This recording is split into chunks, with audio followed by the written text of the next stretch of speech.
بسم اللہ الرحمن الرحیم الصلاۃ والسلام علیک یا رسول اللہ وعلی آلک و اصحابک یا حبیب اللہ۔ لاکھوں کروڑوں درود محمد اور آل محمد پر کہ جن کے صدقے اور وسیلے سے اللہ پاک نے ہم پر اپنی بے پناہ عنایات جاری رکھی ہوئی ہیں۔ معزز سامعین کرام، السلام علیکم۔ شیخ ابو حفص سمرقندی رحمۃ اللہ علیہ اپنے اساتذہ میں سے کسی سے روایت کرتے ہیں کہ ان کے والد نے یہ قصہ سنایا کہ میں نے حرم میں مناسک ادا کرتے ایک شخص کو دیکھا کہ وہ کثرت سے نبی کریم صلی اللہ علیہ وآلہ وسلم پر درود پڑھتا ہے۔ حرم میں، بیت اللہ میں، عرفہ اور منی میں ہوتا ہے تب بھی درود پڑھتا ہے۔ تو میں نے اسے عرض کی ہے بندہ خدا، ہر مقام کا اپنا الگ ذکر ہے، الگ دعا ہے، اور تمہیں کیا ہوا کہ نہ دعا کرتے ہو نہ نفل پڑھتے ہو، سوائے درود کے تمہارا کوئی کام نہیں ہے۔ تو کہنے لگا میں خراسان سے حج کے لیے اللہ کے گھر کی طرف نکلا اور میرے والد میرے ساتھ تھے۔ جب ہم کوفہ پہنچے تو ان کی حالت خراب ہو گئی اور ان پر بیماری کا غلبہ ہو گیا، اور اسی حالت میں وہ وفات پا گئے۔ جب وہ فوت ہوئے تو میں نے اپنی چادر سے ان کا چہرہ ڈھانپ دیا، پھر میں ان کے پاس سے چلا گیا، اور کچھ دیر بعد جب میں نے واپس آ کر چادر ہٹائی تاکہ میں ان کا چہرہ دیکھ سکوں تو کیا دیکھتا ہوں کہ ان کی صورت گدھے جیسی ہو گئی ہے۔ یہ منظر دیکھ کر میں ڈر گیا اور مجھے بہت تشویش لاحق ہوئی اور میں شدید غم میں مبتلا ہو گیا۔ میں نے اپنے آپ سے کہا کہ میں لوگوں کے سامنے اپنے والد کے ساتھ ہونے والی اس حالت کا کیسے سامنا کروں گا؟ پس میں ان کے پاس پریشانی کی حالت میں بیٹھ گیا کہ اچانک مجھے نیند نے آ لیا اور میں سو گیا۔ میں نے ایک شخص کو خواب میں دیکھا، وہ ہماری طرف آیا اور میرے والد کے پاس چلا گیا اور ان کے چہرے سے کپڑا ہٹایا اور انہیں دیکھا، پھر چہرہ ڈھانپ دیا اور مجھ سے کہا یہ تم کس کرب کی حالت میں مبتلا ہو؟ میں نے عرض کی میں کیوں نہ اس پریشانی میں مبتلا ہوں جبکہ میرے والد اس مشکل میں ہیں۔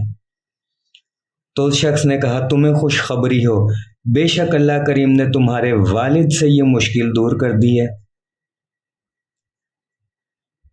میں نے چہرے سے پردہ ہٹایا تو وہ ایسا تھا جیسے 14ویں کا چاند نکل رہا ہو۔ میں نے اس شخص سے پوچھا کہ اللہ کی قسم آپ کا آنا بہت مبارک ہوا، آپ کون ہیں؟ تو انہوں نے فرمایا میں ہی محمد مصطفیٰ صلی اللہ علیہ وآلہ وسلم ہوں۔ اور جب انہوں نے یہ کہا تو میری خوشی کی انتہا نہ رہی۔ میں نے ان کی چادر کا پلو تھام لیا اور اپنے ہاتھ کے ساتھ لپیٹ دیا اور عرض کی کہ یا سیدی یا رسول اللہ صلی اللہ علیہ وآلہ وسلم، اللہ کے لیے مجھے یہ معاملہ بتائیے۔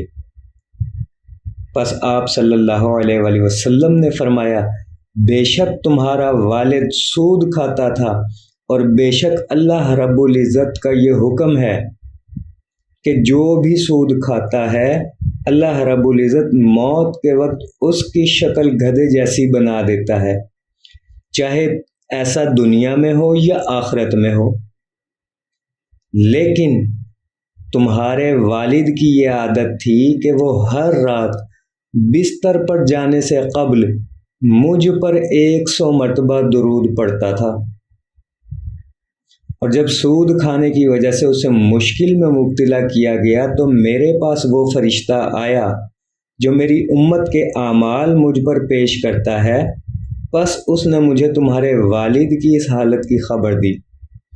میں نے اللہ رب العزت سے اس کے لیے رحمت کا سوال کیا اور اللہ نے میری التجا قبول فرما لی۔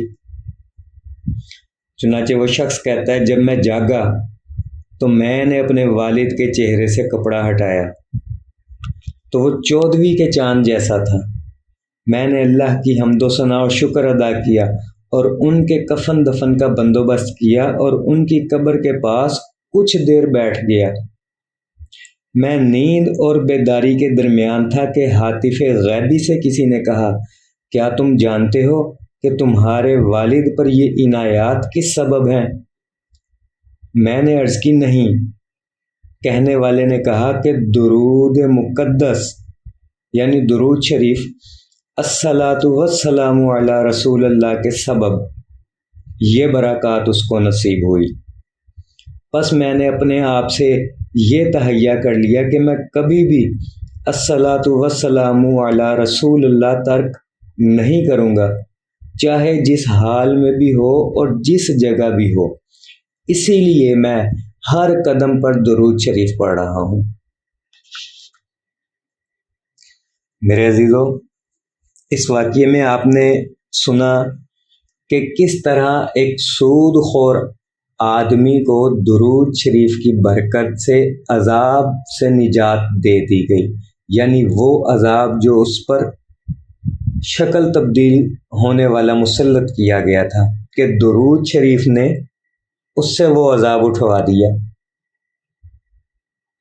اب یہاں ایک نقطے کی بات ہے کہ درود شریف گناہوں کو مٹاتا ہے۔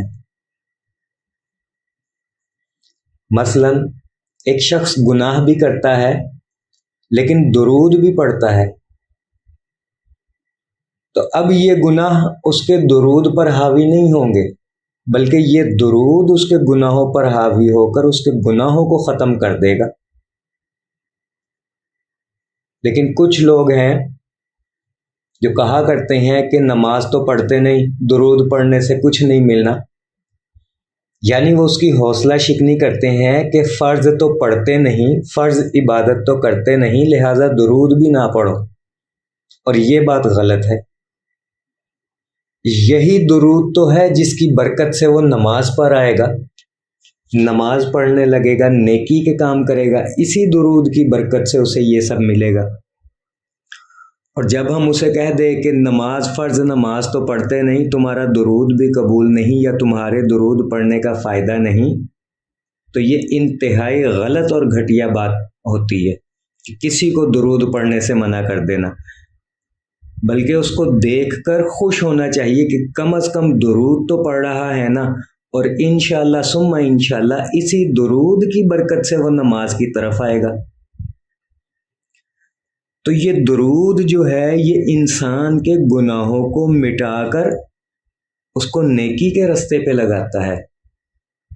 تو کوشش کریں کہ درود شریف زیادہ سے زیادہ پڑھیں تاکہ آپ کی روحیں سعید ہوں، نیک اعمال کرنے کی توفیق زیادہ سے زیادہ نصیب ہو آپ کو، کہ اس سے دنیا میں بھی کامیابی ملے گی اور آخرت میں بھی کامیابی ملے گی۔